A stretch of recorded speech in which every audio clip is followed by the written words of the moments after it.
What would really happen if all foreigners left South Africa? The economic and social cost of xenophobia. What if tomorrow every foreign national and every foreign-owned business packed up and left South Africa? Would there suddenly be more jobs for Black South Africans? Would hospitals, schools, and housing finally improve? Today, we'll look at what the actual data says and why this fantasy could turn into a national disaster. Firstly, who are these foreigners? South Africa has around 4 million foreign-born residents, about 7% of the population, according to Stats SA. Most come from Zimbabwe, Mozambique, Lesotho, Malawi, Nigeria, the Democratic Republic of Congo, Somalia, and Ethiopia. Foreign nationals live mostly in Gauteng, the Western Cape, and KwaZulu-Natal, the country's economic engines. Many work informally, but a significant share run small businesses like spaza shops, informal taxis, hair salons, and even in farming and construction. If they all left South Africa, South Africa would immediately lose about 1.5 to 2 million workers, both in the formal and informal sectors combined. Over 250,000 small immigrant-owned spaza shops and informal businesses. And South Africa would lose billions of rands in value-added tax and local spending. Foreign-owned businesses make up roughly 25 to 30% of informal retail, especially in townships.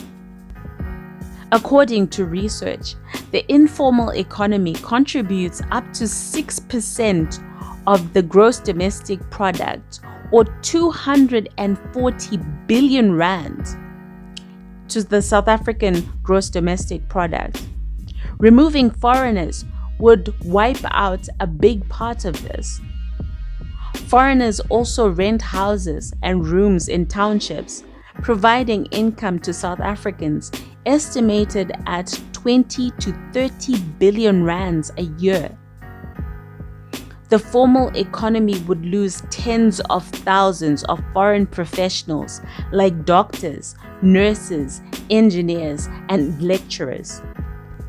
South Africa already has a shortage of over 25,000 nurses and doctors, according to the health department. Many are foreign nationals. In terms of a 10-year prediction about the economy and inequality if all foreigners were to leave, the gross domestic product would likely shrink by 4% over a decade, based on the World Bank's migration elasticity estimates. Poverty headcount would increase by 5 to 8%. Because local spending in townships would collapse.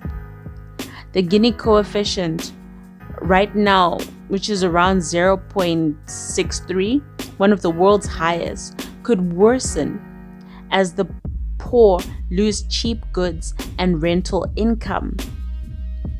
Township spaza shops run by foreigners keep food prices 5 to 10% lower than South African run shops. In terms of schools and hospitals, removing foreign patients would free some capacity, but removing foreign doctors and nurses would leave vacancies that South Africa struggles to fill. In education, many foreign nationals teach maths, science, and languages, especially in rural areas.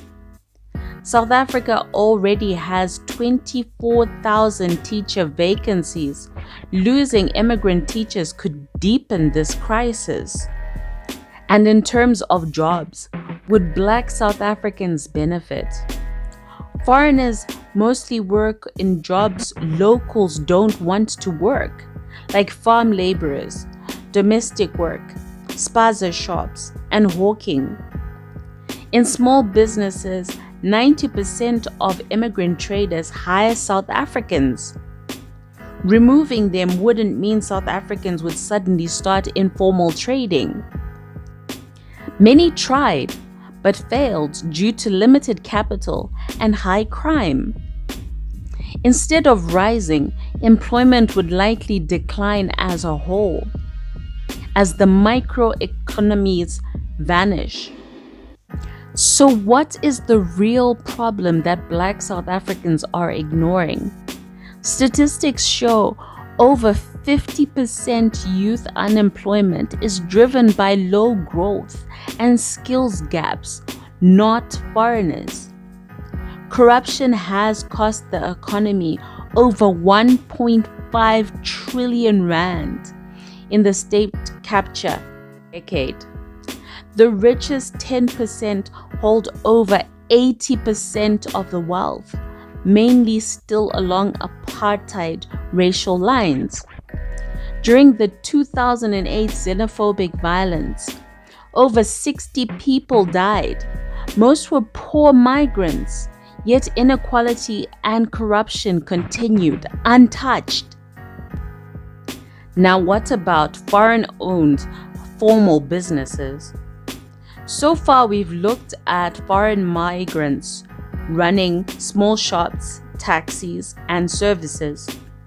But what if large foreign-owned companies in mining, banking, finance, telecoms, and tourism also packed up and left? In terms of mining and minerals, South Africa's mining industry is dominated by global giants Anglo American, Glencore, BHP, originally South African but now dual listed, and others. Mining still makes up 7% of the GDP and over 450,000 direct jobs. If they left, exports of gold, platinum, iron ore, and coal would crash, and so would the tax revenue. In terms of banking and finance, big banks like Standard Chartered, Barclays, Absa, Citi, HSBC, which operate in South Africa. The finance sector makes up about 21% of South Africa's GDP. Pulling foreign banks would hurt investment, increase borrowing costs, and could trigger capital flight. In terms of tourism and hospitality, before COVID, tourism contributed about 3% of the GDP, over 1.5 million jobs, direct and indirect. Many major hotels and tour operators are owned or co-owned by foreign investors like the Marriott, the Hilton, and the Radisson. If they all left, losses could easily reach hundreds of billions of rands over years. The GDP would shrink further. Thousands more South Africans, especially Black workers in hospitals, retail, and services, would lose their jobs. Far from freeing up the economy, it would likely cause a recession, a weaker rand, and even higher unemployment. So in summary, foreign-owned formal businesses aren't perfect, but they do create hundreds of thousands of jobs. They pay corporate taxes and they support South Africa's export and tourism sectors. Without them, the economy would shrink, poverty would deepen, and the Black majority, the very people many believe would benefit, would actually suffer the most.